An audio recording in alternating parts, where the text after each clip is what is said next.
अयोग्य, आवाज़ ठीक है। अयोग्य करता, पहला लक्षण है कि जो तमोगुणी करता है अयोग्य होता है, कार्य करने के योग्य नहीं होता है ना। तो इसमें रुक्मी की चर्चा आई थी।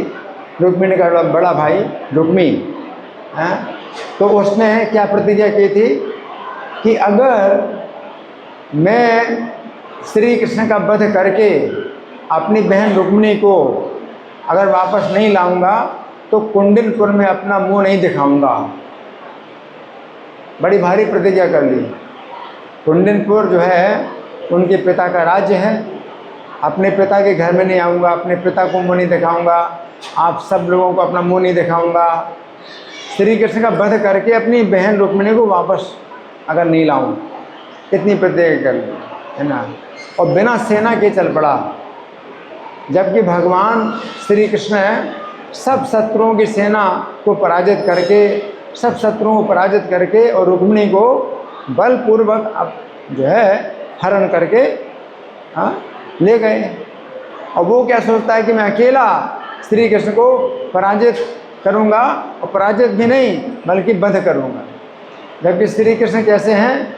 श्री कृष्ण शस्त्रों से काटे नहीं जा सकते, अग्नि से जलाए नहीं जा सकते। आत्मा, हमारा जो जीवात्मा है वो अग्नि में नहीं जल सकता, शस्त्रों से नहीं कट सकता, हवा से नहीं सूख सकता। तो वो भगवान श्री कृष्ण पूर्ण आध्यात्मिक शरीर वाले, तो उनका वध तो किसी प्रकार से हो ही नहीं सकता, बल्कि उनको पराजित भी कोई नहीं कर सकता। तो रुक्मी जो है भगवान से फिर पराजित हुआ और भगवान उसका वध करते, परंतु भगवान ने उसका वध नहीं किया। रुक्मिणी को अवसर दिया कि अपने भाई को बचा लो। तो रुक्मिणी ने भगवान से प्रार्थना की कि मेरे भाई को बचा दो, और भगवान ने उसकी रक्षा कर दी। रुक्मिणी रक्षा कर दी। तो अयोग्य, उसको कहते हैं अयोग्य करता, ये तमोगुणी करता है। और रुक्मी फिर क्या, अपनी प्रतिज्ञा के अनुसार फिर कुंडिनपुर वापस नहीं गया। उसने अलग ही एक नगर बसाया, भोजकट नाम का नगर बसाया, वहाँ पर रहने लगा।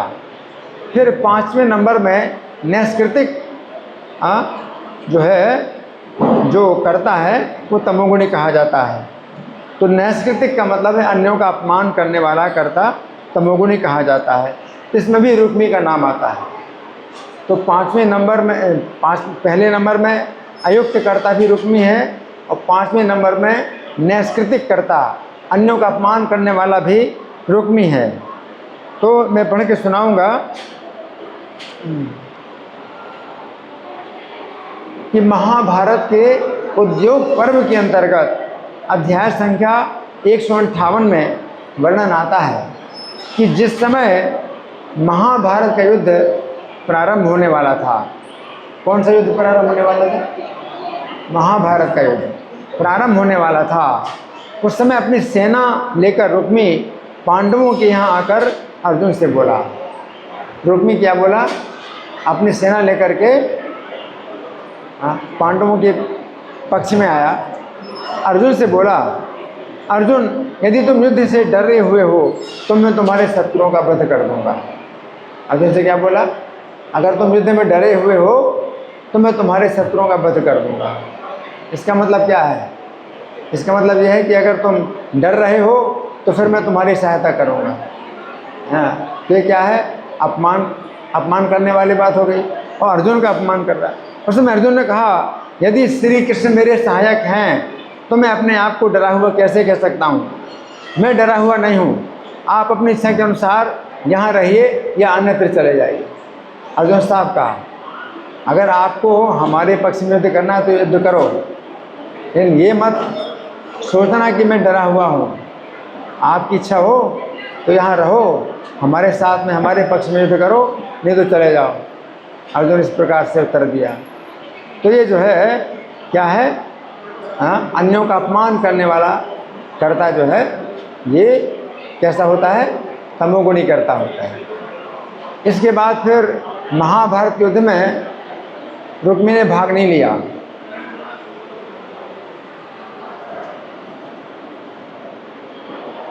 महाभारत युद्ध समाप्त हो गया।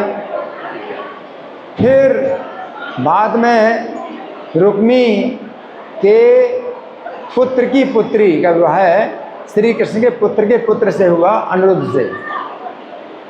अनिरुद्ध का जो कृष्ण के पुत्र हैं उनका विवाह हुआ रुक्मी के पुत्र की पुत्री से। तो उस विवाह में रुक्मी जो है बलराम जी को जो है निमंत्रण देता है कि हम जुआ खेलेंगे। तो क्षत्रियों में जुआ खेलना एक प्रशंसा की बात होती है, तो क्षत्रिय जुआ खेलने से मना नहीं कर सकते। तो बलराम जी तैयार हो गए। बलराम जी तैयार हो गए और दांव लगाया।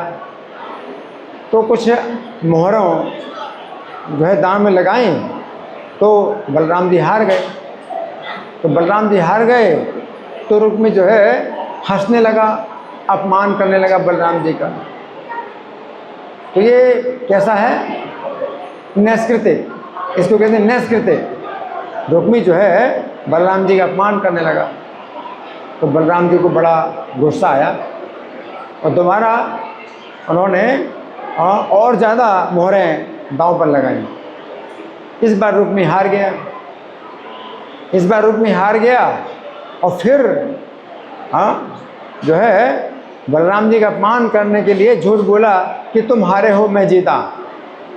इस प्रकार से रुक्मी जो है अपमान भी कर रहा था, झूठ भी बोल रहा था। तो बलराम जी ने फिर 10 करोड़ मोहरें दांव पर लगाई। इस बार भी बलराम जीत गए। और रुक्मी जो है फिर बलराम जी का अपमान करने लगा और झूठ बोलने लगा कि मैं जीता हूँ। फिर आकाशवाणी हुई कि धर्म के अनुसार बलराम जी जीते हैं, रुक्मी झूठ बोल रहा है। आकाशवाणी हुई। तो आकाशवाणी का भी अपमान करने के लिए वो बलराम जी से कहने लगा, अरे तुम तो जो है ग्वाले हो, तुम तो जो है जंगल में गौएं चराने हैं, जंगल में गौएं चराना जानते हो, तुम थोड़ी जुआ खेलना जानते हो। पासों से खेलने और शस्त्रों से युद्ध करने वाले तो हम क्षत्रिय हैं। रुक्मी ने क्या कहा? हम क्षत्रिय हैं जो हम पासों से खेलते हैं और युद्ध में शस्त्रों से युद्ध करते हैं। तुम थोड़ी पासों से खेलना जानते हो, ना शस्त्रों से युद्ध करना जानते हो। अब इस प्रकार से रुक्मी ने आकाशवाणी का भी अपमान कर दिया। बलराम जी का अपमान तो करता ही जा रहा था और फिर और उल्टी बातें बोलने लगा। तो फिर बलराम जी ने क्या किया? पीठा उठाया और मारा, उसके सिर में ख़त्म कर दिया। तो देखो रुक्मी को पहले ही मरना था। जब रुक्मिणी के हरण में उसने कृष्ण को मार डालने का प्रयास किया तो कृष्ण उसको मार डालते, लेकिन उसको छोड़ दिया, उसकी रक्षा कर दी। चलो रुक्मिणी का भाई है, साला है ना। तो उसी समय उसको मृत्युदंड मिलना था। फिर दूसरी बार उसने जो है महाभारत युद्ध में भी अर्जुन को जो है अपमानित करने के लिए बोला कि अगर तुम्हें डर लग रहा हो तो मैं युद्ध करूंगा तुम्हारे पक्ष में। और अर्जुन को बहुत बुरा लगा। और इसके बाद फिर तीसरा उसने अपमान किया बलराम जी का अपमान किया और अंत में क्या हुआ? मारा गया। तो इस प्रकार से जो लोग होते हैं जो कि अपमान करने वाले होते हैं और इस प्रकार से मारे जाते हैं। इसी प्रकार से ये जो दुशासन भी जो है जब दुर्योधन जुआ खेल रहा था और ये शकुनी जो है दुर्योधन की तरफ से जुआ खेल रहा था, तो पासों की विद्या जानता था। तो जितने पासे वो फेंकता था तो पासे उसी के पक्ष में गिरते थे। तो ये तो कपट जुआ था। इस प्रकार से जो है जब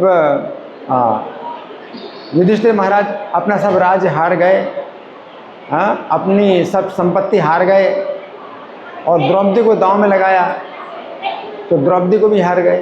वो तो हार नहीं था। तो देखिए दुर्योधन और दुशासन ने फिर भी अपमानित किया। कैसे अपमानित किया? द्रौपदी को सभा के बीच में आकर के नग्न करने का प्रयास किया, है ना। तो इसको क्या कहते हैं कि अन्यों का अपमान करने वाला। कितना अपमान किया उसने, अपमान किया, है ना।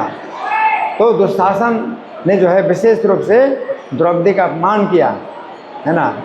बाद में जब युद्ध चल रहा था महाभारत का, तो भीमसेन के द्वारा दुशासन पराजित हुआ। अब दुशासन को जो है भीमसेन ने पटक दिया, जमीन में गिरा दिया, और फिर भीमसेन ने दुशासन से कहा कि तू अपनी वो भुजा दिखा जिस भुजा से तूने द्रौपदी के केस खींचे थे। तो देखो अभी बिल्कुल मरने वाला है, लेकिन तो भी अपमान कर रहा है। क्या कह रहा है भीमसेन, देखो मेरे यही हाथ है जिस भुजा से मैंने द्रौपदी के वस्त्र खींचे थे, केस खींचे थे, अपना हाथ दिखा रहा है। सोचिए अभी मर रहा है, मरते मरते तो कम से कम थोड़ा होश में आ जाए, तो मरते मरते भी जो है अपना हाथ दिखा रहा है कि देखो मेरा ये हाथ, इस हाथ से मैंने द्रौपदी के वस्त्र खींचे थे, केस खींचे थे। और भीमसेन ने जो है उसकी भुजा उखाड़ ली। अब समझे, भुजा उखाड़ी, हाथ अगर काट दें भुजा को तो इतना कष्ट नहीं होगा, उखाड़ना कितना कष्ट है। भुजा को उखाड़े कोई व्यक्ति, है ना, कितना कष्ट होगा, क्योंकि उखाड़ने वाले तो है नहीं भुजा, उखाड़ दी भुजा को, कितना कष्ट हुआ उसको। तो ये जो है ऐसे तमोगुणी लोग होते हैं जो कि अपमान करते हैं और जो है मरते मरते भी अपनी जो है वो आदत नहीं छोड़ते, अपमान करने की आदत नहीं छोड़ते। तो भगवान बताते हैं कि ऐसे जो है जो लोग होते हैं तमोगुणी होते हैं। तो विषादी दीर्घ सूत्रिचा कर्ता तामस सूत्र। विषादी विषादी विषादी करता कैसा होता है कि कोई काम कर रहे हैं, मान लीजिए हम सब लोग मिलकर के काम कर रहे हैं, अब काम सफल नहीं हुआ, अगर कार्य में असफलता मिल गई तो फिर अपनी गलती ना मान करके दूसरों के ऊपर गलती थोपता है, उसे कहते हैं विषादी, है ना। दूसरों के ऊपर दोषारोपण करेगा, है ना, कि तुम्हारी गलती से हुआ, इनकी गलती से हुआ, उनकी गलती से हुआ, उसे कहते हैं विषादी, है ना। अपनी गलती ना मान करके दूसरों के ऊपर गलती अपनी थोपता है ना। और उसमें फिर क्या है कि और झगड़ा होता है और जो है काम और ख़राब होता है। अगर मान लीजिए काम में सफलता नहीं मिली तो आगे की आप स्कीम बनाएं, प्लानिंग बनाएं कि भाई आगे से कैसे काम करना है, तो वो आगे का काम भी ख़राब करता है और अपनी गलती ना मानने के लिए दूसरों के ऊपर अपनी गलती थोपेगा, हैं, या भगवान के ऊपर गलती थोपेगा, तो भगवान की निंदा करेगा या भाग्य की निंदा करेगा, लेकिन अपनी गलती नहीं मानेगा। उसे कहते हैं विषादी। और दीर्घ सूत्री, दीर्घ सूत्री का मतलब ये है कि वो व्यक्ति जो है टालता है बहुत काम को। तो हमारे संपर्क में एक जो है सज्जन थे जो कि कारपेंटर का काम जानते थे। तो एक बार हमने उनको फ़ोन किया तो आए, कारपेंटर का काम उन्होंने किया हमारे कमरे में। तो हमने कहा भाई हम जब भी आपको फ़ोन करेंगे तो आप आ जाया करो। तो बोला हाँ आ जाया करूँगा। तो फिर हमने एक बार फ़ोन किया तो बोला कि मैं अभी आ जाता हूँ। फिर बाद में उसने फ़ोन किया, नहीं अभी नहीं आऊँगा, मैं शाम को 6-7 बजे आऊँगा। चलो ठीक है, शाम को 6-7 बजे आना। फिर बाद में हमने जब फ़ोन किया तो बातें बना दी, बोला 15 दिन के बाद आऊँगा, हमारे परिवार में कुछ मरण हो गया है, तो 15 दिन के बाद आए। तो 15 दिन की तारीख निश्चित कर ली कि भाई 6-7 बजे आऊँ। जब फ़ोन किया तो फिर बोला कि अभी तो मैं इधर काम कर रहा हूँ, उधर काम कर रहा हूँ। तो कब आओगे? जब टाइम मिलेगा तब आओ, जब टाइम मिलेगा तब आए। अब कब टाइम मिलेगा उसको? तो हमने फिर उसको मैसेज भेज दिया कि भैया जब तुमको टाइम नहीं मिलता है, खाने के लिए टाइम नहीं मिलता है, तो खाने के लिए टाइम निकालते हो और सोने के लिए टाइम नहीं मिलता तो सोने के लिए टाइम निकालते हो, लेकिन हमारे मंदिर में काम करने के लिए तुम्हारे पास टाइम नहीं मिलता है, तो हो सकता है 100 साल के बाद टाइम मिलेगा, या 1000 साल के बाद टाइम मिलेगा, या 10,000 साल के बाद टाइम मिलेगा, है ना। अब हम निराश हो चुके हैं, आपसे कभी बात नहीं करेंगे। तो ऐसे लोग होते हैं, है ना। तो टाइम नहीं मिलता। अब क्या कहते हैं, मंदिर में आने के लिए टाइम नहीं मिलता, है ना। खाने के लिए टाइम निकालते हैं ना, टाइम नहीं मिलता खाने के लिए तो टाइम निकालते हैं, ज़रूरी है। सोने के लिए टाइम नहीं मिलता तो टाइम निकालते हैं, ज़रूरी है। तो मंदिर में आने के लिए टाइम नहीं मिलता, है ना, तो अगर मंदिर में आना ज़रूरी होता तो टाइम निकालते, है ना। तो इस तरह के लोग होते हैं, उसे कहते हैं दीर्घसूत्री, है ना। तो उनको जो है अगर बार बार फ़ोन करो तो एक प्रकार से वो तकलीफ ही होती है। ऐसे लोगों से फिर अपना नाता ही तोड़ देना ज़्यादा अच्छा है, क्योंकि ऐसे लोग जो है काम बहुत थोड़ा करेंगे और निराशा बहुत ज़्यादा देते हैं। तो उसे कहते हैं दीर्घसूत्री, है ना। और आलसी, है ना। तो जो आलसी होता है ना, तो वो जो है व्यक्ति आलस में क्या क्या सोचता है, काम को जो है करना नहीं चाहता, है ना। तो उसके लिए कहा जाता है कि जीभ उसको क्या, सिर भारी चीज़ है, इसे तकलीफ तो हो पर जीभ बेचारी को हिलाना नहीं अच्छा। सिर भारी चीज़ है, इसे तकलीफ हो तो हो, पर जीभ बेचारी को हिलाना नहीं अच्छा। तो बोलना भी नहीं चाहता, वो सिर से ही जो है मना करता है कि काम नहीं करूँगा, जीभ से ही बोलना नहीं चाहता है। और आलसी का एक उदाहरण प्रभुपाद ने कथा से बताया था। एक कथा है आलसियों की। तो एक राजा ने अपने राज्य में ऐलान कर दिया कि हमारे राज्य में जितने आलसी हैं वो आ जाएं, उनको हम जो है फ्री में भोजन देंगे। जितने आलसी हैं हमारे पास आ जाएं, उनको मुफ्त में हम भोजन देंगे। तो बहुत से आलसी आ गए, हम भी आलसी, तो सब आ गए। तो अब उनके आलस की परीक्षा लेने के लिए राजा ने क्या कहा, इस भवन में आग लगा दो। उसमें सबको इकट्ठा रखा था, उस महल में आग लगा दो। तो जब आग लगी तो सब भागे, 2 आलसी जो है फिर भी रह गए। तो वो जो है एक आलसी बोला कि अरे भाई, अब तो आग यहाँ बहुत पास में आ गई है, और मेरे पास आ गई है। तो दूसरा बोला, अरे यार तो पीठ कर ले उस तरफ करवट कर ले, दूसरी तरफ करवट कर ले। तो वो 2 आलसी ऐसे थे, वो पड़े ही रहे। मकान में आग लग गई तो भी पड़े ही रहे, वो नहीं निकले। तो राजा ने कहा कि हाँ, ये असली आलसी हैं, इनको रखें। तो आलसी बनना भी आसान नहीं है। अगर आलसी बनना है तो ऐसे आलसी बनो। तो राजा ने फिर उनको रखा कि भाई ये आलसी हैं, इनको हम रखेंगे, बाकी कोई आलसी नहीं है। मकान में आग लगी तो सब भागे। तो यहाँ पर भगवान जो बताते हैं, कलयुग में जो है ज़्यादा से ज़्यादा लोग ऐसे ही होते हैं, तमोगुण होते हैं। मंदा सुमंद मतिया मंद भाग्या विपत्रता, बहुत मंद होते हैं, यानी दिमाग के कमज़ोर होते हैं। मंद मन शरीर के आलसी होते हैं, और मंदमती का मतलब दिमाग के कमज़ोर होते हैं, और मंद भाग्या, और भाग्य भी उनका मंद होता है। तो कलयुग में ऐसे ही लोग होते हैं ज़्यादा से ज़्यादा। लेकिन तो अभी अगर आप आलस छोड़ करके कम से कम भगवान का नाम लो, तो कलयुग में इतना सरल उपाय है कि अब आपको जंगल नहीं जाना पड़ेगा, और पत्ते खा करके नहीं रहना पड़ेगा। पत्ते खा के रहो या पानी पी के रहो, आप अपना अच्छा भोजन प्रसाद बनाओ, प्रसाद पाओ, लेकिन केवल हरि नाम लो। लेकिन तो भी अगर इसमें भी आलस करोगे तो कोई उपाय नहीं।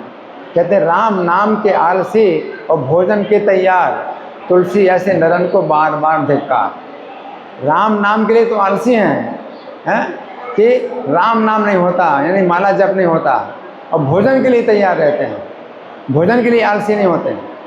तो ऐसे मनुष्यों को बार बार धिक्कार है।